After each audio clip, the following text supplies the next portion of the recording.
12ನೆಯ ಶತಮಾನದ ಅಕ್ಕ ಮಹಾದೇವಿ ತೋರಲು ಹೆಣ್ಣು ರೂಪಾದರೇನು ಭಾವಿಸಲು ಗಂಡು ರೂಪೂ ನೋಡ ಎಂಬ ವಿಲಕ್ಷಣ ಹೆಚ್ಚು.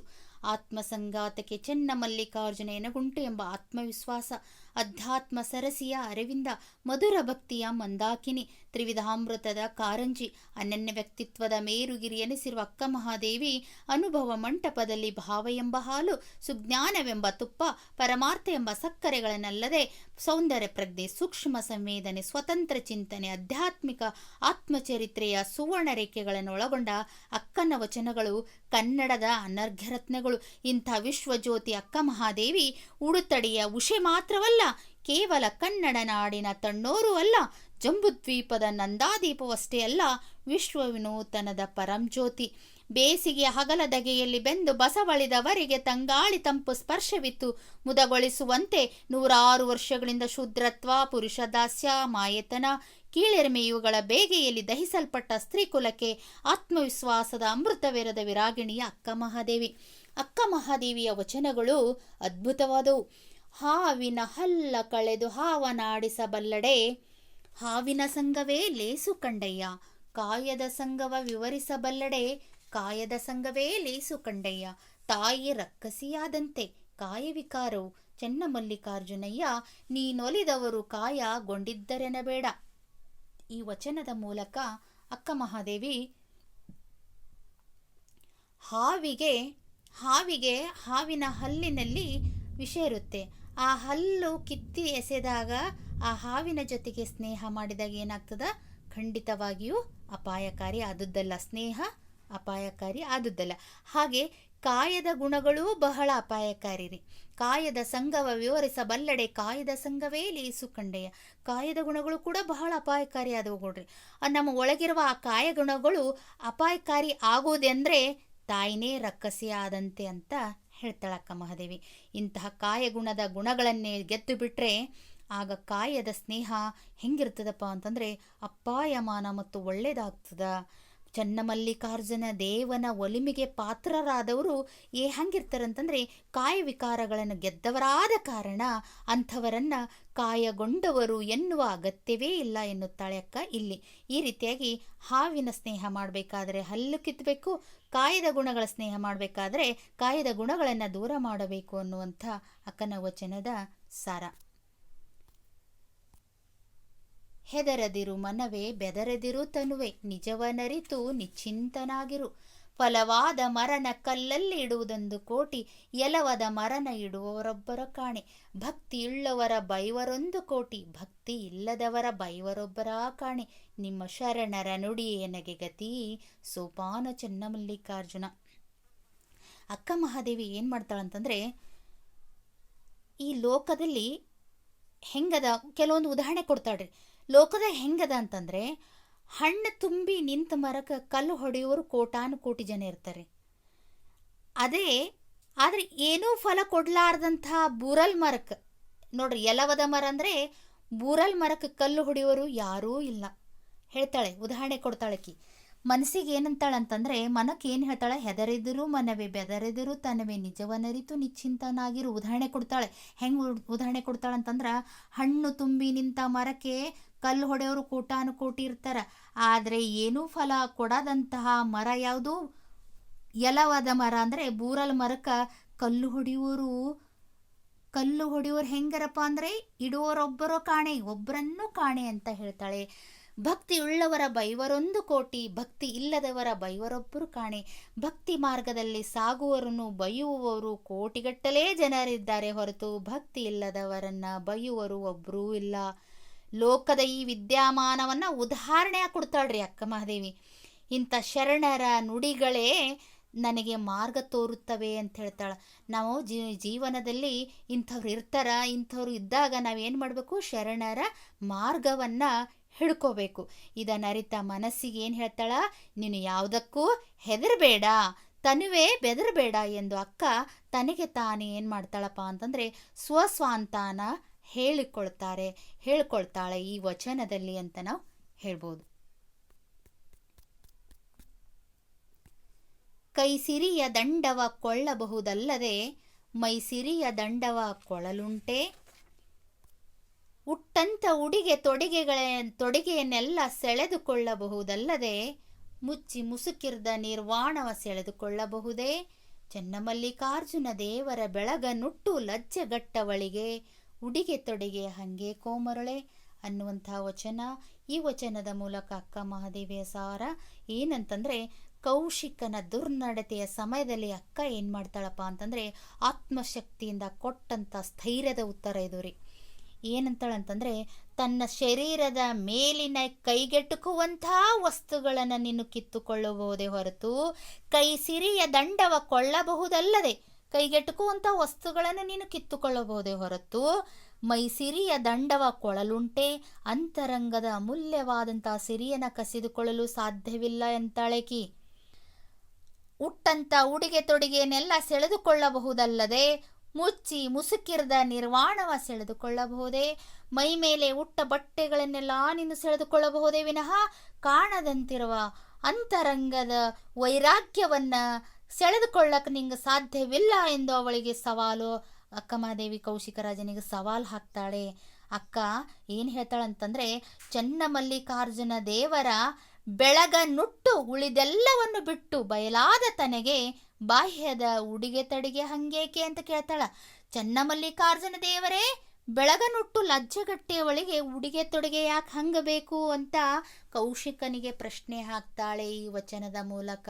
ಅಂತಂದರೆ ಅಂತರಂಗದ ಅಮೂಲ್ಯವಾದ ಸಿರಿ ಕಸಿದುಕೊಳ್ಳಲು ಸಾಧ್ಯವಿಲ್ಲ ಅನ್ನುವಂಥ ಮಾತನ್ನು ಈ ವಚನದಲ್ಲಿ ಕೌಶಿಕ ರಾಜನಿಗೆ ತಿಳಿಸ್ಲಕ್ಕ ಪ್ರಯತ್ನ ಪಡ್ತಾಳ್ರಿ.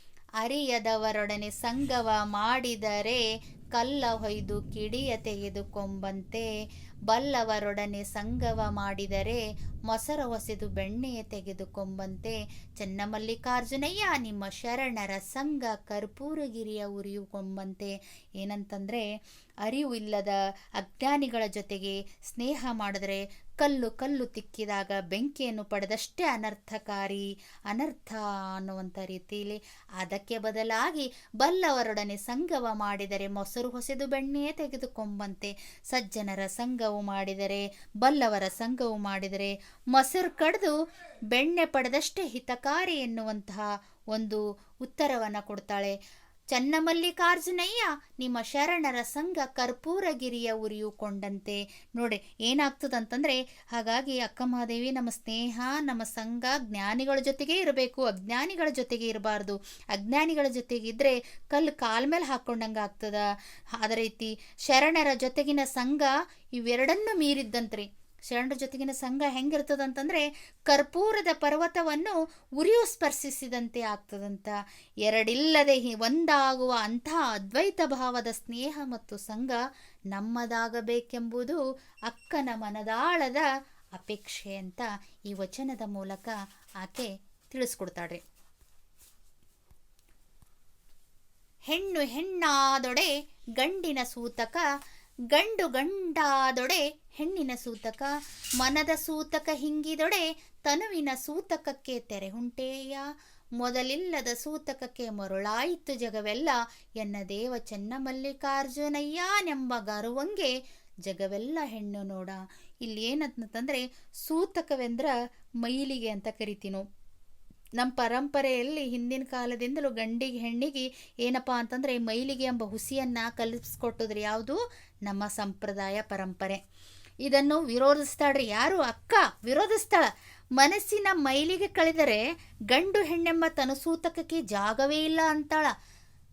ಮನಸ್ಸಿನ ಮೈಲಿಗೆ ಕಳಿಬೇಕ್ರಿ, ಅಲ್ಲಿ ಗಂಡು ಹೆಣ್ಣು ಎಂಬ ಸೂತಕವೇ ಇರಲ್ಲ. ಆದರೆ ಈ ಸೂತಕ ಇದೆ ಅಂತ ನಂಬಿಸಿದಾರ್ರಿ ಜನ. ಇಡೀ ಜಗತ್ತೇ ಮರಳಾಗ್ಬಿಟ್ಟದ. ಅದರಿಂದ ನೋವು ಪಡ್ತಾಳ. ನೋವು ಪಟ್ಟು ಏನಂತಾಳಂದರೆ, ಚನ್ನಮಲ್ಲಿಕಾರ್ಜುನಯ್ಯನೊಬ್ಬನೇ ಮಾತ್ರ ಶ್ರೇಷ್ಠ ಪುರುಷನಾಗಿದ್ದು ಉಳಿದ ಗಂಡು ಹೆಣ್ಣು ಎಲ್ಲರೂ ಹೆಣ್ಣು ಆಗಿರ್ತಾರ, ಇಲ್ಲಿ ಸೂತಕದ ಮಾತೇ ಬರುವುದಿಲ್ಲ ಅಂತ ಅಕ್ಕ ಸ್ಪಷ್ಟವಾದಂಥ ಅಭಿಮತವನ್ನು ಕೊಡ್ತಾಳೆ. ಅಂದರೆ ಗಂಡು ಹೆಣ್ಣಿನ ಸಮಾನತೆಯ ಆಶಾ ಈ ವಚನ ಹೇಳ್ಕೊಡ್ತದ ಅನ್ನುವಂಥದ್ದು ನಾವಿಲ್ಲಿ ಕಾಣ್ತೀವಿ.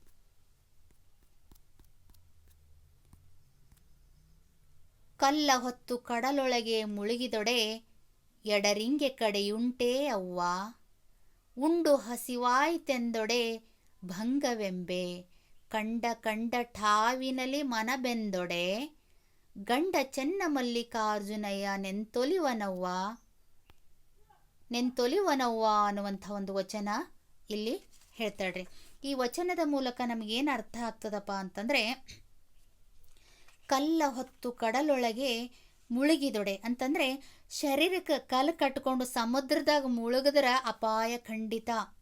ಎಡರಿಂಗೆ ಕಡೆಯುಂಟೆ ಅವ್ವ ಅಂದರೆ ಕಲ್ಲ ಹೊತ್ತು ಕಡಲೊಳಗೆ ಮುಳುಗಿದರೆ ಸಮುದ್ರ ಮುಳುಗಿದರೆ ಅಪಾಯ ಖಂಡಿತ. ಉಂಡು ಹಸಿವಾಯ್ತೆಂದೊಡೆ ಭಂಗವೆಂಬೆ, ಉಂಡು ಊಟ ಮಾಡಿ ಹಸಿ ಆಯ್ತಂತ ಸುಳ್ಳು ಹೇಳಿದ್ರು ಕೂಡ ಅದು ಅಪಾಯ ಖಂಡಿತ. ಈಗ ಅಕ್ಕ ತಾಯಿ ಏನು ಮಾಡ್ತಾಳ, ಒಬ್ಬನಿಗೆ ಮನಸ್ಸು ಕೊಟ್ಟಾಳ್ರಿ. ಈಗ ಆಲ್ರೆಡಿ ಕಂಡ ಕಂಡ ಠಾವಿನಲ್ಲಿ ಮನ ಬೆಂದೊಡೆ ಏನು ಮಾಡ್ತಾಳಪ್ಪ ಅಂತಂದರೆ, ಒಬ್ಬನಿಗೆ ಮನಸ್ಸು ಕೊಟ್ಟಿದ್ದಕ್ಕಾಗಿ ಆಕೆ ಸೂಕ್ಷ್ಮವಾಗಿ ಧ್ವನಿಸ್ತಾಳಿಲಿ. ನಾ ಕಂಡ ಕಡೆ ಮನಸ್ಸು ಹರಿದು ಬಿಟ್ರ ನನ್ನ ಆತ್ಮಸಂಗಾತದ ಗಂಡ ಚೆನ್ನಮಲ್ಲಿಕಾರ್ಜುನನಗ ಒಲಿಯಲು ಸಾಧ್ಯವಿಲ್ಲ ಎಂಬ ಅರಿವು ಆಕಿನ ಹತ್ರ ಮೂಡ್ಯದ್ರಿ. ಅವಳದ್ದು. ಹಾಗಾಗಿ ಕೌಶಿಕನ ಹೆಂಡತಿ ಕೌಶಿಕನ ಜೊತೆಗೆ ಮದುವೆ ಮಾಡಿಕೊಳ್ಳು ಅಂತ ಹೇಳಿ ತನ್ನ ತಾಯಿ ಆದವಳು ಹೇಳಿದಾಗ, ಅದಕ್ಕೆ ಒತ್ತಾಯಿಸಿದಾಗ ಅದಕ್ಕೆ ಉತ್ತರವಾಗಿ ಏನು ಕೊಡ್ತಾಳಪ್ಪ ಅಂತಂದರೆ, ನಾನು ಕಂಡ ಕಡೆಗೆ ಮನಸ್ಸನ್ನು ಹರಿದು ಬಿಟ್ಟರೆ ನನ್ನ ಆತ್ಮಸಂಗಾತದ ಗಂಡ ಚೆನ್ನಮಲ್ಲಿಕಾರ್ಜುನ ನನಗೆ ಒಲಿಯಲು ಸಾಧ್ಯವಿಲ್ಲ ಎನ್ನುವಂಥ ಅಂತಹ ಕೇಡನ್ನು ಎಂದು ಹಾಕಿಕೊಳ್ಳಲಾರೆ ಎಂಬ ಅರ್ಥದಲ್ಲಿ ಹೇಳಿದ ನಿರಾಕರಣೆಯ ವಚನ ಇದು ಅಂತ ನಾವಿಲ್ಲಿ ಹೇಳ್ತೀವಿ. ಅಕ್ಕ ಮಹಾದೇವಿಯರ ನಿರಾಕರಣೆಯ ವಚನ. ಎಲ್ಲವನರಿದು ಫಲವೇನು, ಮತ್ತೆ ಎಲ್ಲವನರಿದು ಫಲವೇನು, ತನ್ನ ತಾನರಿಯದ ನಕ್ಕ ತನ್ನರಿವು ಕರಿಗೊಂಡ ಬಳಿಕ ಇದಿರಿಟ್ಟು ಕೇಳಲುಂಟೆ, ನಿಮ್ಮರಿವು ತಲೆದೋರಿದ ಕಾರಣ ನನ್ನ ನಾನರಿದೆ ಚೆನ್ನಮಲ್ಲಿಕಾರ್ಜುನ ಎನ್ನುವಂಥ ವಚನದ ಮೂಲಕ ಅಕ್ಕ ಮಹಾದೇವಿ ಏನು ಹೇಳಕ್ಕೆ ಇಷ್ಟಪಡ್ತಾಳಂತಂದರೆ, ನಮ್ಮಲ್ಲಿ ಅಪಾರ ಜ್ಞಾನವಿದೆ, ಶಕ್ತಿ ಇದೆ, ಸಾಮರ್ಥ್ಯದ ಅರಿವು ಮಾಡಿಕೊಳ್ಳದೆ ಹೊರ ಜಗತ್ತಿನ ಎಲ್ಲ ಜ್ಞಾನ ಶಿಸ್ತುಗಳನ್ನು ಅರ್ಥ ಅದರಿಂದ ಯಾವ ಪ್ರಯೋಜನವೂ ಇಲ್ಲ ಅಂತ ಹೇಳ್ತಾಳೆ. ಎಲ್ಲವನರಿದು ಫಲವೇನು, ಮತ್ತೆ ಎಲ್ಲವನರಿದು ಫಲವೇನು, ತಾನರಿಯದ ನಕ್ಕ ಅಂದರೆ ನಮ್ಮಲ್ಲಿರುವಂಥ ಜ್ಞಾನ ಶಕ್ತಿ ಸಾಮರ್ಥ್ಯದ ಅರಿವು ಮಾಡಿಕೊಳ್ಳದೆ ಜಗತ್ತಿನ ಜ್ಞಾನ ಶಕ್ತಿಗಳನ್ನು ಅರಿತುಕೊಂಡ್ರೆ ಏನೂ ಪ್ರಯೋಜನವಿಲ್ಲ ಅಂತ ಅಕ್ಕನ ಖಚಿತವಾದಂಥ ಅಭಿಪ್ರಾಯ. ನಿಜವಾದ ಅರಿವು ಅಂದರೆ ಏನಂದ್ರೆ ತನ್ನನ್ನು ತಾನು ತಿಳಿಯುವುದು, ಸ್ವಸ್ವರೂಪದ ಅರಿವೇ ಎಲ್ಲಕ್ಕಿಂತ ಶ್ರೇಷ್ಠವಾದದ್ದು ಅಂತ ಅಕ್ಕ ಹೇಳ್ತಾಳೆ. ಹೀಗೆ ತನ್ನತನದ ಅರಿವು ಸಂಪೂರ್ಣ ಗಟ್ಟಿಕೊಂಡ ಬಳಿಕ ಅಂಥವರು ಬೇರೆ ಅರಿವಿಗಾಗಿ ಮತ್ತಾರನ್ನು ಕೇಳಬೇಕಾಗಿಲ್ಲ ಅಂತಾಳ್ರಿ. ತನ್ನಲ್ಲಿ ತನ್ನ ಅರಿವು ಗಟ್ಟಿಯಾದ ಬಳಿಕ ಬೇರೆಯವರಲ್ಲಿ ಹೋಗಿ ಕೇಳುವಂಥ ಅವಶ್ಯಕತೆ ಇಲ್ಲ. ಶರಣರು ಅರಿವಿನ ಬಗೆಗೆ ಇಟ್ಟುಕೊಂಡಂಥ ಅರ್ಥವಿದು. ಎಲ್ಲವನರಿದು ಫಲವೇನು, ಮತ್ತೆ ಎಲ್ಲವನರಿದು ಫಲವೇನು, ತಾನರಿಯದ ನಕ್ಕ ತನ್ನರಿವು ಕರಿಗೊಂಡ ಬಳಿಕ ಇದಿರಿಟ್ಟು ಕೇಳಲುಂಟೆ. ತನ್ನರಿವು ಜಾಗೃತ ಆಯ್ತಂದ್ರೆ ಬೇರೆಯವ್ರ ಹತ್ರ ಕೇಳೋ ಅವಶ್ಯಕತೆನೇ ಇಲ್ಲ. ನಿಮ್ಮರು ತಲೆದೋರಿದ ಕಾರಣ ನಾನರಿದೆ ಚೆನ್ನಮಲ್ಲಿಕಾರ್ಜುನ. ಅದಕ್ಕಾಗಿ ಅಕ್ಕಮಾದೇವಿ ಏನು ಮಾಡ್ತಾಳಂತಂದರೆ, ತನ್ನ ಅರಿವಿನ ಬಗ್ಗೆ ಇಟ್ಟುಕೊಂಡ ಅರ್ಥ ಇಂಥ ಅರಿವು ಜಾಗೃತವಾದ ಕಾರಣ ಆಕೆ ಏನು ಮಾಡ್ತಾಳೆ, ನನ್ನನ್ನು ನಾನು ಅರಿತಿರುವೆ, ನನ್ನನ್ನು ನಾನು ತಿಳಿದಿರುವೆ ಅಂತಾಳ. ಇಲ್ಲಿ ತನ್ನ ಆತ್ಮಸಾಕ್ಷಿಯಿಂದ ನುಡಿದಿರುವಂಥ ಈ ವಚನ.